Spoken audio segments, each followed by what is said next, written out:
शिवाय शिवजी सदा सहाय। ओम नमः शिवाय। गुरुजी सदा सहाय। दैवीय संहिता के उत्तरखंड के अध्याय 10 शिव के प्रति श्रद्धा भक्ति की आवश्यकता का प्रतिपादन, शिव धर्म के 4 पादों का वर्णन एवं ज्ञान योग के साधनों तथा शिव धर्म के अधिकारियों का निरूपण, शिव पूजन के अनेक प्रकार एवं अन्य चित्त से भजन की महिमा।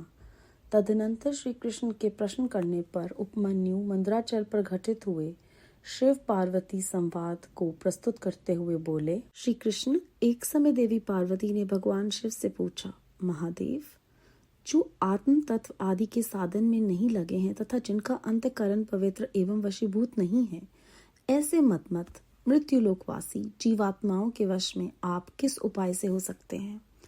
महादेव जी बोले, देवी, यदि साधक के मन में श्रद्धा भक्ति न हो, पूजन कर्म तपस्या जप आसन आदि ज्ञान तथा अन्य साधन से भी मैं उसके वशीभूत नहीं होता हूँ। यदि मनुष्यों की मुझ में श्रद्धा हो तो जिस किसी भी हेतु से मैं उसके वश में हो जाता हूँ, फिर तो वह मेरा दर्शन स्पर्श पूजन एवं साथ संभाषण भी कर सकता है। अतः जो मुझे वश में करना चाहे उसे पहले मेरे प्रति श्रद्धा करनी चाहिए।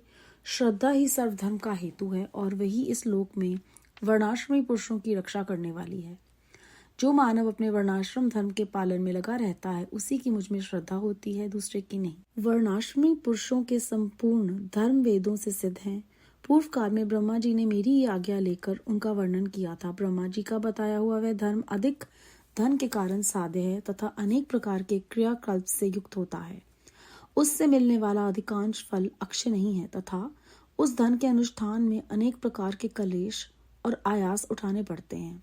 उस महान धर्म से परम दुर्लभ श्रद्धा को पाकर जो वर्णाश्रमी मनुष्य अनन्य भाव से मेरी शरण में आते हैं, उन्हें सुखद मार्ग से धर्म, अर्थ, काम और मोक्ष प्राप्त होते हैं। वर्णाश्रम संबंधी आचार की सृष्टि मैंने ही बारंबार की है। उसमें भक्ति भाव रखकर जो मेरे हो गए, उन्हीं वर्णाश्रमियों का मेरी उपासना में अधिकार है, दूसरों का नहीं। यह मेरी निश्चित आज्ञा है। मेरी आज्ञा के अनुसार धर्म मार्ग से चलने वाले वर्णाश्रमी पुरुष मेरी शरण में आ मेरे कृपा प्रसाद से मल और माया आदि पाशों से मुक्त हो जाते हैं तथा मेरे पुनरावृत्ति रहित धाम में पहुंचकर मेरा उत्तम साधर्म प्राप्त करके परमानंद में निमग्न हो जाते हैं। इसीलिए मेरे बताए हुए वर्ण धर्म को पाकर अथवा न पाकर भी जो मेरी शरण ले मेरा भक्त बन जाता है, वह स्वयं ही अपनी आत्मा का उद्धार कर लेता है। ये कोटि कोटि गुना अधिक अलब्ध लाभ है। अतः मेरे मुख से प्रतिपादित वर्ण धर्म का पालन अवश्य करना चाहिए। जो मोक्ष मार्ग से विलग होकर दूसरी किसी वस्तु के लिए श्रम करता है, उसके लिए वही सबसे बड़ी हानि है, वही बड़ी भारी त्रुटि है, वही मोह है और वही अंधता एवं मूर्खता है। देवेश्वरी, मेरा जो सनातन धर्म है वह 4 चरणों से युक्त बताया गया है। उन चरणों के नाम हैं ज्ञान, क्रिया, चर्या और योग। पशुपाश और पति का ज्ञान ही ज्ञान कहलाता है। गुरु के अधीन जो विधि पूर्वक षड्व शोधन का कार्य होता है उसे क्रिया कहते हैं। मेरे द्वारा विहित वर्णाश्रम युक्त जो मेरे पूजन आदि धर्म हैं, उनके आचरण का न्याय चर्चा है। मेरे बताए हुए मार्ग से ही मुझसे सुस्थिर भाव से चित्त लगाने वाले साधक के द्वारा जो अंतकरण की अन्य वृत्तियों का निरोध किया जाता है, उसी को योग कहते हैं। देवी, चित्त को निर्मल एवं प्रसन्न बनाना अश्वमेध यज्ञों के समूह से भी श्रेष्ठ है, क्योंकि वह मुक्ति देने वाला है। विषय भोग की इच्छा रखने वाले लोगों के लिए ही यह मन प्रसाद दुर्लभ है। जिसने यम और नियम के द्वारा इंद्रिय समुदाय पर विजय प्राप्त कर लिया, उस विरक्त पुरुष के लिए ही योग को सुलभ बताया गया है। योग पूर्व पापों को हर लेने वाला है। वैराग्य से ज्ञान होता है और ज्ञान से योग्य। योगज पुरुष पतित हो तो भी मुक्त हो जाता है, इसमें संशय नहीं है। सब प्राणियों पर दया करनी चाहिए। सदा अहिंसा धर्म का पालन सबके लिए उचित है। ज्ञान का संग्रह भी आवश्यक है। सत्य बोलना, चोरी से दूर रहना, ईश्वर और परलोक पर विश्वास रखना, मुझ में श्रद्धा करना, इंद्रियों को संयम में रखना, वेद शास्त्रों को पढ़ना पढ़ाना, यज्ञ करना कराना, मेरा चिंतन करना, ईश्वर के प्रति अनुराग रखना और सदा ज्ञानशील होना ब्राह्मण के लिए नितांत आवश्यक है। जो ब्राह्मण ज्ञान योग की सिद्धि के लिए सदा इस प्रकार उपयुक्त धर्मों का पालन करता है, वह शीघ्र ही विज्ञान पाकर योग को भी सिद्ध कर लेता है। प्रिय, ज्ञानी पुरुष ज्ञानाग्नि के द्वारा इस कर्म में शरीर को क्षण भर में दग्ध करके मेरे प्रसाद से योग का ज्ञाता होकर कर्म बंधन से छुटकारा पा जाता है। पुण्य पाप में जो कर्म है उसे मोक्ष का प्रतिबंधक बताया गया है। इसीलिए योगी पुरुष योग के द्वारा पुण्य का परित्याग कर दें। फल की कामना से प्रेरित होकर कर्म करने से ही मनुष्य बंधन में पड़ता है, केवल कर्म करने मात्र से नहीं। अतः कर्म के फल को त्याग देना चाहिए। प्रिय, पहले कर्म में यज्ञ द्वारा बाहर मेरी पूजा करके फिर ज्ञान योग में तत्पर हो साधक योग का अभ्यास करे। कर्म यज्ञ से मेरे यथार्थ स्वरूप का बोध प्राप्त हो जाने पर जीव योग मुक्त हो मेरे यजन से विरक्त हो जाते हैं। उसी समय वे मिट्टी, पत्थर और स्वर्ण में भी संभाव रखते हैं। जो मेरा भक्त नित्य युक्त एवं एकाग्रचित हो ज्ञान योग में तत्पर रहता है, वह मुनियों में श्रेष्ठ एवं योगी होकर मेरा सायुज्य प्राप्त कर लेता है। जो वर्णाश्रमी पुरुष मन से विरक्त नहीं, वे मेरा आश्रय ले ज्ञान, चर्या और क्रिया ये तीनों में ही प्रवर्तक होने के अधिकारी हैं। उन्हीं के अनुष्ठान की योग्यता रखते हैं। मेरा पूजन 2 प्रकार का है, बाह्य और अभ्यंतर। इसी तरह मन, वाणी और शरीर, इन त्रिविध साधनों के भेद से मेरा भजन 3 प्रकार का माना गया है। तप, कर्म, जप, ध्यान और ज्ञान, ये मेरे भजन के 5 स्वरूप हैं। साधु पुरुष उसे 5 प्रकार का भी कहते हैं। मूर्ति आदि में जो मेरा पूजन आदि होता है, जिसे दूसरे लोग जान लेते हैं, वह बाह्य पूजन का भजन कहा गया है। तथा वही भजन पूजन जब मन के द्वारा होने से केवल अपने ही अनुभव का विषय होता है, तब अभ्यंतर कहलाता है। मुझ में लगा हुआ चित ही मन कहलाता है। सामान्यतः मन मात्र को यहाँ मन नहीं कहा गया है। इसी तरह जो वाणी मेरे नाम के जप और कीर्तन में लगी हुई है, वही वाणी कहलाने के योग्य है, दूसरी नहीं। तथा जो मेरे शास्त्रों में बताए हुए त्रिपुंड आदि चिन्हों से अंकित है और निरंतर मेरी सेवा पूजा में लगा हुआ है, वही शरीर है, दूसरा नहीं। मेरी पूजा को ही कर्म जानना चाहिए। बाहर जो यज्ञ आदि किए जाते हैं, उन्हें कर्म नहीं कहा गया है। मेरे लिए शरीर को सुखाना ही तप है, कृच्छक, चांद्रायण आदि का अनुष्ठान नहीं। पंचाक्षर मंत्र की आवृत्ति, प्रणव का अभ्यास तथा रुद्रध्याय आदि का बारंबार पाठ ही यहाँ जप कहा गया है, वेदाध्ययन आदि नहीं। मेरे स्वरूप का चिंतन स्मरण ही ध्यान है, आत्मा आदि के लिए की हुई समाधि नहीं। मेरे आगमों के अर्थों को भली भांति जानना ही ज्ञान है, दूसरी किसी वस्तु के अर्थ को समझना नहीं। देवी, पूर्व वासनावश बाह्य अथवा अभ्यंतर जिस पूजन में मन का अनुराग हो, उसी में दृढ़ निष्ठा रखनी चाहिए। बाह्य पूजन से अभ्यंतर पूजन 100 गुना अधिक श्रेष्ठ है, क्योंकि उसमें दोषों का मिश्रण नहीं होगा तथा प्रत्यक्ष दिखने वाले दोषों की भी वहां संभावना नहीं रहती है। भीतर की शुद्धि को ही शुद्धि समझना चाहिए, बाहरी शुद्धि को शुद्धि नहीं कहते हैं। जो आंतरिक शुद्धि से रहित है, वह बाहर से शुद्ध होने पर भी अशुद्धि है। देवी, बाह्य और अभ्यंतर दोनों ही प्रकार का भजन भाव अनुराग पूर्वक ही होना चाहिए, बिना भाव के नहीं। भाव रहित भजन तो एकमात्र विप्रलभ अर्थात चलने का कारण ही होता है। मैं तो सदा ही कृत्य एवं पवित्र हूँ। मनुष्य मेरा क्या करेंगे?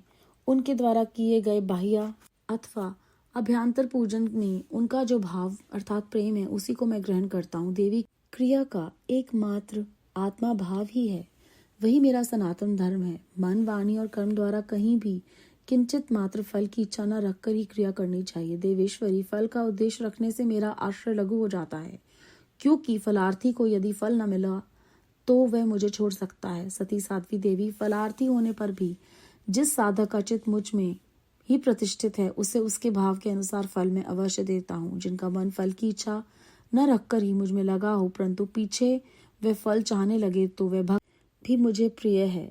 जो पूर्व संस्कार वशी फलाफल की चिंता न करके विवश हो मेरी शरण लेते हैं, वे भक्त मुझे अधिक प्रिय हैं। परमेश्वरी, उन भक्तों के लिए मेरी प्राप्ति से बढ़कर दूसरा कोई वास्तविक लाभ नहीं है, तथा मेरे लिए भी वैसे भक्तों की प्राप्ति से बढ़कर और कोई लाभ नहीं है। मुझ में समर्पित हुआ उनका भाव मेरे अनुग्रह से ही उनको मानो बलपूर्वक परम निवारण रूप फल प्रदान करता है। जिन्होंने अपने चित्त को मुझे समर्पित कर दिया है, अतएव जो मेरे अनन्य भक्त हैं, वे महात्मा पुरुष ही मेरे धर्म के अधिकारी हैं। उनके 8 लक्षण बताए गए हैं। मेरे भक्त जनों के प्रति स्नेह, मेरी पूजा का अनुमोदन, स्वयं की भी मेरी पूजा में प्रवृत्ति, मेरे लिए ही शारीरिक चेष्टाओं का होना, मेरी कथा सुनने में वे भक्ति भाव, कथा सुनते समय स्वर, नेत्र और अंगों में विकार का होना, बारंबार मेरी स्मृति और सदा ही मेरे आश्रित रहकर ही जीवन निर्वाह करना, ये 8 प्रकार के चिन्ह यदि किसी मलेच्छ में भी हो, तो वह विप्रेश शिरोमणि श्रीमान मुनि है। वह सन्यासी है, वही पंडित है। जो मेरा भक्त नहीं है वह चारों वेदों का विद्वान हो तो भी मुझे प्रिय नहीं है, परंतु जो मेरा भक्त है वह चंडाल हो तो भी प्रिय है। उसे उपहार देना चाहिए, उससे प्रसाद ग्रहण करना चाहिए तथा वह मेरे समान ही पूजनीय है। जो भक्ति भाव से मुझे पत्र, पुष्प, फल अथवा जल समर्पित करता है उसके लिए मैं अदृश्य नहीं होता हूँ और वह मेरी भी दृष्टि से कभी ओझल नहीं होता है। अध्याय 10 समाप्त। इस अध्याय के आरंभ में उपमन्यु जी श्री कृष्ण को शिवजी भगवान और पार्वती देवी के संवाद को प्रस्तुत करते हुए बताते हैं कि देवी उनसे प्रश्न करती हैं कि जो आत्म तत्व के साधन नहीं अर्जित करते, जिनका अंतकरण पवित्र नहीं है, तो ऐसे लोग जो हैं वो किस प्रकार आपका अनुग्रह पा सकते हैं या वो जीवात्माओं के वश आप किस उपाय से हो सकते हैं। तो महादेव जी ने उन्हें जो जवाब दिया वो उपमन्यु जी श्री कृष्ण को बताते हैं। कहते हैं कि अगर कोई श्रद्धा भक्ति के बिना ही पूजन, कर्म, तपस्या, जप आदि करे तो मैं उसके वशीभूत नहीं होता। इसके विपरीत अगर किसी के मन में मेरे लिए श्रद्धा है और वो किसी भी तरह से मुझे याद करता है तो मैं उसे दर्शन भी देता हूँ, स्पर्श, पूजन और मेरा संभाषण भी प्राप्त कर सकता है। तो यहाँ पर वो समझा रहे हैं कि श्रद्धा ज़्यादा महत्वपूर्ण है, भाव ज़्यादा महत्वपूर्ण है। और वो कहते हैं कि वर्णाश्रमी पुरुषों की रक्षा भी यही श्रद्धा करती है और जो भी धर्म की पालन में लगा हुआ है उसी में श्रद्धा होती है। इसका वर्णन ब्रह्मा जी ने भी किया था शिव जी की आज्ञा पाकर, और उन्होंने बताया था कि धर्म अधिक धन के द्वारा साध्य होता है और अनेक प्रकार के क्रियाकलाप से युक्त होता है। और उन्होंने बताया कि जब अधिकांश जो है वो धन अर्जित हो जाता है तो वो कलेश और रुकावटें लेकर आता है।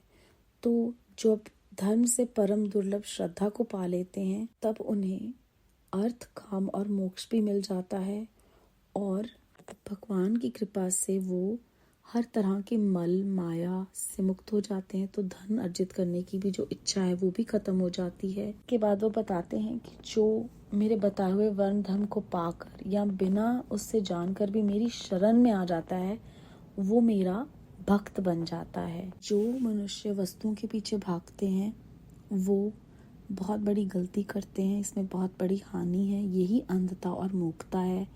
और वो बताते हैं कि सनातन धर्म जो है इसके 4 चरण हैं, उनके नाम है ज्ञान, क्रिया, चर्या और योग।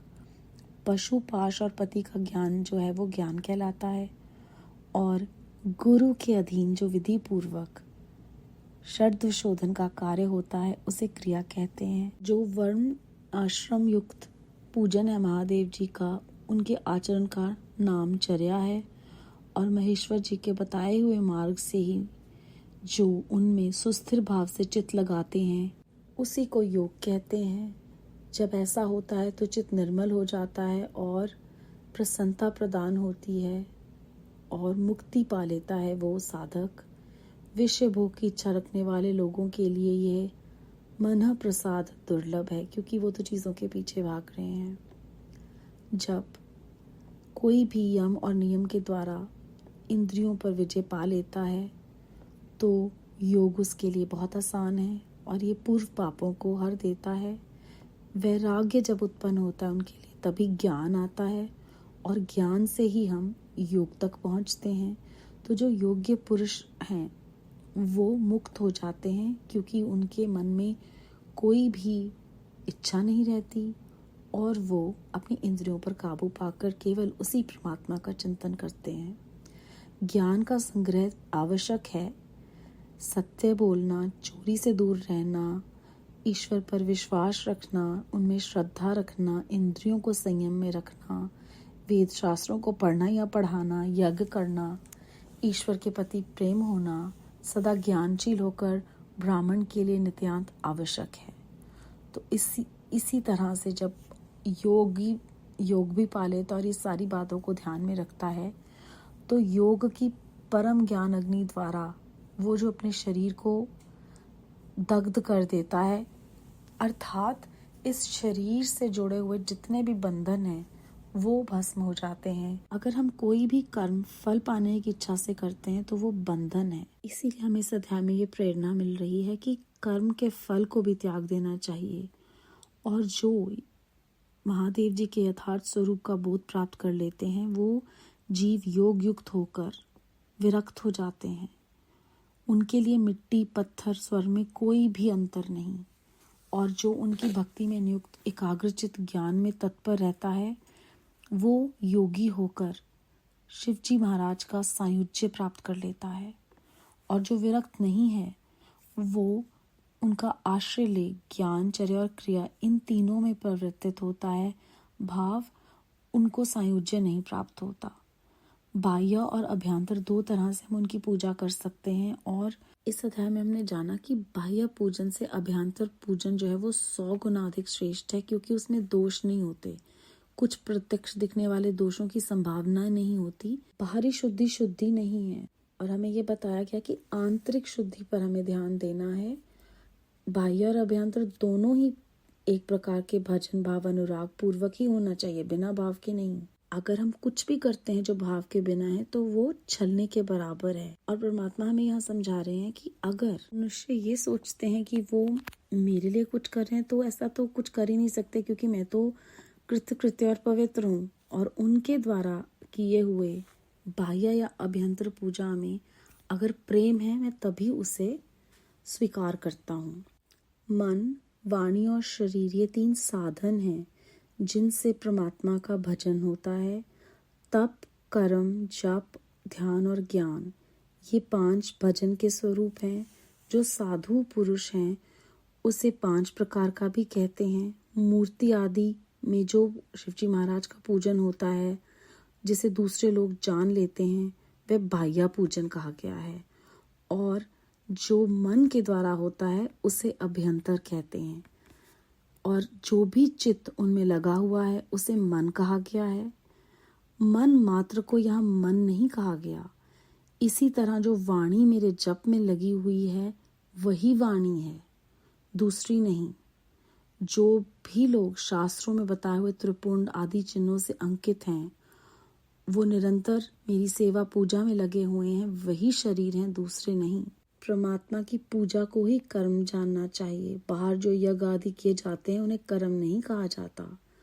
और उनके लिए शरीर को सुखाना ही तप है और कुछ नहीं। पंचाक्षर मंत्र की आवृत्ति, प्रणव का अभ्यास, रुद्राध्याय आदि का बारंबार पाठ ही यहाँ जप कहा गया है, वेदाध्ययन आदि नहीं। उन्हीं के स्वरूप में चिंतन और स्मरण को ही ध्यान कहा गया है। ऐसे ही बैठे रहना और समाधिस्थ हो जाना वो ध्यान नहीं है। उनके बारे में ही जानना ज्ञान है। दूसरी वस्तुओं के अर्थ को समझना ज्ञान नहीं है। और वो बताते हैं, वो भक्त मुझे बहुत प्रिय है जो फल की इच्छा न रखकर उन्हीं में ध्यान लगाकर रखता है, और जो पूर्व संस्कार वशी फलाफल की चिंता न करके विवश हो उनकी शरण लेते हैं। और उन भक्तों के लिए मेरी प्राप्ति से बढ़कर दूसरा कोई वास्तविक लाभ नहीं है, और मेरे लिए भी वैसे भक्तों की प्राप्ति से बढ़कर कोई लाभ नहीं। कितनी बड़ी बात परमात्मा कहते हैं कि जिस तरह से हम उनको ढूंढते हैं वो भी हमारा इंतज़ार करते हैं। और वो कहते हैं कि जो उनमें समर्पित हुआ उनका भाव है, उसी पर मैं अनुग्रह करता हूँ और उन्हें बलपूर्वक परम निवारण रूप फल प्रदान करता हूँ। और जो अपने चित्त को मुझ में समर्पित कर देता है वो मेरे धर्म का अधिकारी हो जाता है। ऐसे लोग जो हैं वो मेरे प्रति स्नेह, मेरी पूजा, अनुमोदन, स्वयं की भी और मेरे पूजन में भी प्रवृत्ति।